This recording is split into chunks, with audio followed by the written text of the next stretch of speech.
This channel does not promote any violent, harmful, or illegal activities. All content provided by this channel is meant for an educational purpose only. সীমান্তে ফের বিজিবির উস্কানি। দক্ষিণ দিনাজপুরের বালুরঘাটে ভারত বাংলাদেশ সীমান্তে কাঁটাতারের বেড়া দিতে বাধা বিএসএফকে। বিএসএফ এবং বিজিবির মধ্যে বচসা, উত্তেজনা। কথা বলবো আমাদের সহকর্মী রূপক এই মুহূর্তে রয়েছেন আমাদের সঙ্গে, তার সঙ্গে কথা বলবো। তবে তার আগে আরো একবার আপনাদের জানিয়ে দিই, সীমান্তে আরো একবার বিজিবির উস্কানি, বারবার উস্কানি বিজিবির, সেই ছবি আমরা আপনাদের দেখিয়েছি এবং বারবার বিজেপি পায়ে পা লাগিয়ে ঝগড়া বাঁধানোর চেষ্টা করছে। বিএসএফ ঠান্ডা মাথায় সামাল দিচ্ছে, কিন্তু এবার দক্ষিণ দিনাজপুরের বালুরঘাটে ভারত বাংলাদেশ সীমান্ত, সেখানে কাঁটা তারের বেড়া দিতে বাধা দেওয়া হচ্ছে বিএসএফকে। বিএসএফ এর যে জমি, সেই জমিতে কাঁটা তারের বেড়া দিতে বাধা দেওয়া হচ্ছে, বাধা দিচ্ছে বিজিবি এবং উভয়ের মধ্যে বচসা, তৈরি হচ্ছে উত্তেজনা। এটা প্রবলেমটা হচ্ছে ওই যে রাস্তা নিয়ে ব্যাপার, তার কাটা বেড়া নিয়ে ব্যাপার। বিএসএফ মানে বিডিআরে মানা করছে, বিএসএফ রাস্তাটা করবে, বেড়াটা দিবে। তাই আমরা তো চাচ্ছি যে বেড়াটা হয়ে যাক, তাহলে ওই পাড়াটা আমাদের বাঁচে যাবে। ওটার জন্য আমরা যত তাড়াতাড়ি হয় আমাদের সুবিধা হবে। ওই এলাকাটায় সম্ভবত ফেন্সিং তার কাটা দেওয়া নেই, কোনো কাজ চলছিল, কিন্তু আমরা ওটা বিশেষভাবে অবগত নেই ওটাতে। এখন কি অবস্থা আছে সীমান্ত এলাকায়? সীমান্ত এলাকা তো দুদিন আগে যে মানে ওদের মধ্যে যে মিটিংটা হয়, তারপরে তো কাজ বন্ধ হয়ে যায়। বন্ধ হয়ে যাওয়ার পরে এখন বর্তমানে ওরকমই আছে। এমনি গ্রামবাসীরা তো যেটা দেখছে, বাংলাদেশ সীমান্তরক্ষী এসে এদিকে কাজে বাধা দিচ্ছে, তো একটা উত্তেজনারই বিষয় এবং গ্রামবাসীদের একটু আতঙ্কই আছে। বিডিআর অফিস জানা হচ্ছে ওদের সীমানার থাকে, মানে আমাদের যে সীমানার থাকে 100 মিটারের বেশি করতে হবে। 100 মিটার ছেড়ে তারপরে হ্যাঁ করতে হবে। এখন কি এ নিয়ে কি একটা উত্তেজনা রয়েছে এই এলাকায়? হ্যাঁ, এখন তো মানে যাতে আমাদের গ্রামটা বাঁচুক, মানে আমাদেরও যাতে অসুবিধা না হয়। ঘিরে হতে দিচ্ছে, জেসিপি নিয়ে গেছিলো, সেটা মানে মাটি সমান করতে যাচ্ছিলো, মাটি সমান করতে দিচ্ছে না, এই হলো কথা। বিজেপি এটাই জানে। দেখুন, বিষয় খুব সাধারণ। ভারতীয় জমি, ভারতীয় অঞ্চল, এলাকা, আর সেখানে বিজিবির উস্কানি এবং বিএসএফ কে উস্কানি দেওয়া হচ্ছে। কথা বলবো আমাদের সহকর্মী রূপক এই মুহূর্তে রয়েছে আমাদের সঙ্গে। রূপক, ভারতের জমিতে বিএসএফ তারা কাঁটাতার দিয়ে ঘিরবে, এটা একটা পরিষ্কার কথা। তাহলে এই কাঁটাতার দিতে বিজিবি কোন সাহসে তারা বাধা দিচ্ছে?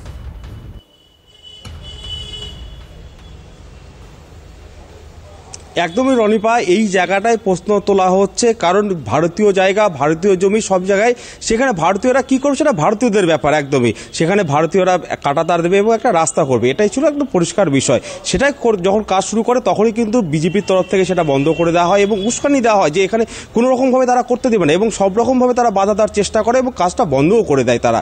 এরপরে কিন্তু বিএসএফ এর তরফে একটা তাদের সঙ্গে কিন্তু একটা যে কথাবার্তা সেটা কিন্তু হয় এবং কিছুটা হলেও কিন্তু মানে হটটক যেটাকে বলে সেটাও কিন্তু হয়ে যায়। তারপর কিন্তু কাজ সেখানে বন্ধ রয়েছে। তারপর এখন সেই এলাকায় পুরো নজরদারি চালাচ্ছে বিশেষ করে বিএসএফ, কারণ হচ্ছে ওই এলাকা উন্মুক্ত রয়েছে। বিএসএফ এর দাবি ছিল যে শিবরামপুর এলাকায়, সেই শিবরামপুর এলাকায় প্রায় 150 মিটার জায়গা উন্মুক্ত রয়েছে, বাকি সবটাই কাঁটাতার রয়েছে, কিন্তু শুধুমাত্র 150 মিটার কাঁটাতার নেই। কিন্তু এই কাঁটাতারের ওপারে একটা ভারতীয় গ্রাম রয়েছে যার নাম ঠ্যান্টা পাড়া। সেই পাড়াটাকে একসঙ্গে মানে তাদের ছত্রছায়ায় নিয়ে আসার জন্য বা তাদের সীমানার মধ্যে নিয়ে আসার জন্যই কিন্তু সেই কাঁটাতার দেওয়ার চেষ্টা করছিল এবং সেখানে একটা রাস্তা তৈরি করছিল। সেই রাস্তা এবং কাঁটাতার তৈরি যখন করতে যায় তখনই কিন্তু বাধা দেয় বিজেপি এবং বারবার উস্কানি দেওয়া হয় যে তারা কোনোভাবে করতে দেবে না। তাদের দাবি যে আগে ঊর্ধ্বতন কর্তৃপক্ষ তাদের নির্দেশ দেবে, তারপর তারা করতে দেবে। এখানে কিন্তু বিএসএফ এবং সাধারণ মানুষরা দাবি তুলছে যে ভারতীয় জায়গায় ভারতীয়রা কি করবে সেটা তাদের ব্যাপার, সেখানে বাংলাদেশ বাধা দেওয়ার কে? এখন কিন্তু সেই জায়গায় এখনো চাপা উত্তেজনা রয়েছে। আজকে কিন্তু সেই এলাকায় গেছিল বালুরঘাট থানার আইসি সুমন্ত বিশ্বাস, নিজে গেছিলেন, সেখানে গিয়ে পুরোটা খতিয়ে দেখেছেন যে কি অবস্থায় রয়েছে। যেটা জানা যাচ্ছে বিএসএফ সূত্র মারফত আগামী 20 তারিখে ওই এলাকায় বিজিবি এবং বিএসএফ এর ঊর্ধ্বতন আধিকারিকরা একটা বৈঠক করবে, তারপরে নাকি সিদ্ধান্ত হবে সেখানে কাঁটাতার দেওয়া যাবে কিনা যাবে। এদিকে কিন্তু এলাকায় কিন্তু বাড়তি নজরদারি চালাচ্ছে, শুধুমাত্র এলাকায় বাড়তি নজরদারি রয়েছে, সেই ছবি আমরা দেখতে পাচ্ছি। রূপক, আপাতত ধন্যবাদ তোমায়। এই বৈঠকের দিকে কিন্তু আমাদের অবশ্যই নজর থাকবে। দেখুন, ভারত বাংলাদেশের অশান্তি এবং সেই অশান্তির মধ্যেই সীমান্তে এবার গুলি চললো, কারণ মালদায় সীমান্তে গরু পাচার, অনুপ্রবেশ রুখে দিল বিএসএফ। আর এদিকে বিজিবির সেই উস্কানি উপেক্ষা করেই কাঁটা তারের বেড়া দিলেন কোচবিহারের সীমান্তের মানুষজন, সেখানকার গ্রামবাসীরা, কারণ পেট্রাপোল সীমান্তে অস্থায়ী ফেন্সিং তৈরি করলো এবার বিএসএফ।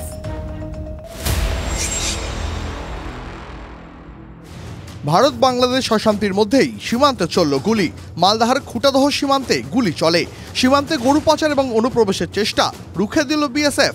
বাধা দিলে বিএসএফ এর ওপর হামলা অনুপ্রবেশকারীদের, পাল্টা শূন্যে গুলি চালালো বিএসএফ।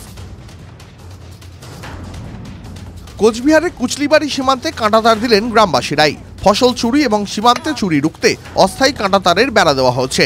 কৃষকদের নিরাপত্তায় পাহারায় ছিল বিএসএফ। কৃষকদের হুঁশিয়ারি, 3 বিঘা করিডর তাঁরা বন্ধ করে দেবেন। এই 3 বিঘা করিডর বন্ধ করে দিলে বাংলাদেশ ভূখণ্ড থেকে বিচ্ছিন্ন হয়ে যাবে পাটগ্রাম। আমাদের জমিতে আমরা তার কাটা দেবো, তারপর বাংলাদেশের বিজিবি এসে আমাদেরকে বাধা দেয় এবং বলে বড় আইজি ডিআইজিকে ফোন করবো, কোথা দিবে তারপরে লাগাও, এখন লাগা হবে না। আমরা বলছি আমাদের জমিতে আমরা লাগাবো। কাঁটাতার দিতে গিয়ে একাধিক অরক্ষিত সীমান্তে বারবার বাধার মুখে পড়তে হচ্ছে ভারতীয় সীমান্তরক্ষী বাহিনীকে। এই অবস্থায় বসে না থেকে চূড়ান্ত তৎপর বিএসএফ। বর্ডার আউটপোস্ট পেট্রাপোল সীমান্ত থেকে বর্ডার আউটপোস্ট জয়ন্তপুর পর্যন্ত নিজেদের কাজ সেরে ফেলল সীমান্তরক্ষী বাহিনী। গোটা অংশে যতটুকু অরক্ষিত এলাকা রয়েছে সেখানে ফেন্সিং বা কাঁটাতার দেওয়ার জন্য জমি চিহ্নিত করে বিএসএফ। অরক্ষিত 11 কিলোমিটার অংশে বাঁশ দিয়ে ঘিরছে বিএসএফ। এখানেই শেষ নয়, কাঁটাতার লাগানোর সময় যাতে কেউ বাধা দিতে না পারে এবং বর্তমানে অস্থায়ী রূপে লাগানো থাকা কাঁটাতার যাতে কেউ কাটতে না পারে তার জন্য অত্যাধুনিক সুরক্ষার ব্যবস্থা করা হচ্ছে সীমান্ত জুড়ে। নির্দিষ্ট অংশ অন্তর অন্তর ট্রিপ ফ্লেয়ার নামে একটি যন্ত্র লাগানো হয়েছে। এই যন্ত্রের বৈশিষ্ট্যই হচ্ছে কাঁটাতার কাটতে এলে ওই যন্ত্র থেকে বেরোবে আগুন, ধোঁয়া, তখনই সতর্ক হতে পারবেন বিএসএফ জওয়ানরা। কুয়াশার ছন্ন রাত হোক বা অন্যান্য সময় অন্ধকারে যখনই জওয়ানরা অন্যদিকে যায় তখনই এই কাঁটাতার টপকেই অনুপ্রবেশকারীরা ঢুকে পড়ে বা পাচারকারীরা ঢুকে পড়ে। মূলত একাধিক প্রতিবন্ধকতার সম্মুখীন হতে হয় বিএসএফ জওয়ানদের, কিন্তু তারা চেষ্টা করেন অন্ততই অনুপ্রবেশ রোকার ক্ষেত্রে। সেই কারণে লাস্ট 2 মাসে এই গোটা এলাকায় এরকমই কাঁটার তার দেওয়া হয়েছে। 2 বাংলাদেশি অনুপ্রবেশকারী এবং 1 ভারতীয় পাচারকারী দালালকে গ্রেপ্তার করে উত্তর 24 পরগনার স্বরূপনগর থানার পুলিশ। অবৈধভাবে বাংলাদেশ থেকে এসে ভিন রাজ্যে গিয়ে দীর্ঘদিন ধরে ছিলেন মোহাম্মদ জুয়েল মিয়া ও তার স্ত্রী সোনিয়া। ভারতীয় দালাল মারফত বাংলাদেশে ফিরছিলেন। গোপন সূত্রে খবর পেয়ে সগুনা গ্রাম পঞ্চায়েত এলাকায় তাদের গ্রেফতার করে পুলিশ। ধৃতদের বাড়ি বাংলাদেশের কিশোরগঞ্জ জেলায়। সায়ন্ত, সুমন কল্যাণ ও দীপঙ্করের রিপোর্ট, TV9 বাংলা।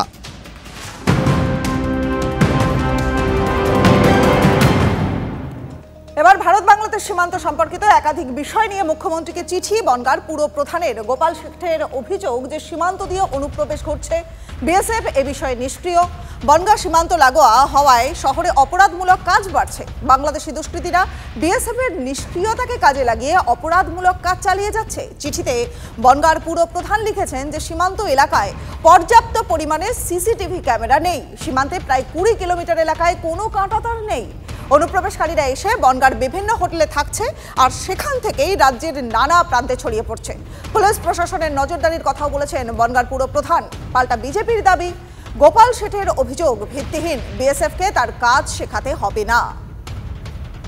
আমরা দেখছি বিএসএফ বা কেন্দ্র সরকারের কিছু ক্ষেত্রে গাফিলতি দেখা যাচ্ছে। সেই গাফিলতির কারণে অনুপ্রবেশ ঘটছে এবং বর্ডার সংক্রান্ত বিষয়ের গাফিলতির কারণে বিভিন্ন মিসক্রিয়েন্ট বর্ডারে জায়গা পাচ্ছে। বিদেশিদের এজেন্ট হিসেবে কাজ করছে কিছু বিধায়ক, জনপ্রতিনিধিরা, যাদের প্রিভিয়াস রেকর্ড সেই বিভিন্ন দুর্নীতি, বিভিন্ন স্মাগলিং সম্পর্কে তাদের রেকর্ড আছে। অবিলম্বে আমরা দেখতে পেয়েছি যে বিএসএফ এর চেয়ারে গিয়ে বসে পড়ছে সিভিলিয়ান একজন জনপ্রতিনিধি। এটা কি করে হয়? বিএসএফ এর কাজ বিএসএফকে শেখাতে হবে না, ওনাকে শেখাতে হবে। তারা বর্ডারে আসে ঘর পরিবার ছেড়ে বর্ডারটা পাহারা দিচ্ছে বলে আজকে আমরা নিশ্চিন্তে আছি। আমরা সীমান্তবর্তী শহরে বাস। পশ্চিমবঙ্গের মুখ্যমন্ত্রী যিনি, ওনার দিদি, সেই দিদি আজকে জমি দিচ্ছে না। সেই জমি না দেওয়ার কারণে ওখানে ফেন্সিং দিতে পারছে না। ফেন্সিংটা নেই বলে আজকে বিভিন্ন জায়গা দিয়ে উগ্রপন্থী ঢুকে এই পশ্চিমবঙ্গে জিহাদিদের আতঙ্কর করেছে। ববি হাকিম তিনি কি বলছেন, তার উত্তর ওনারা দিতে পারবেন?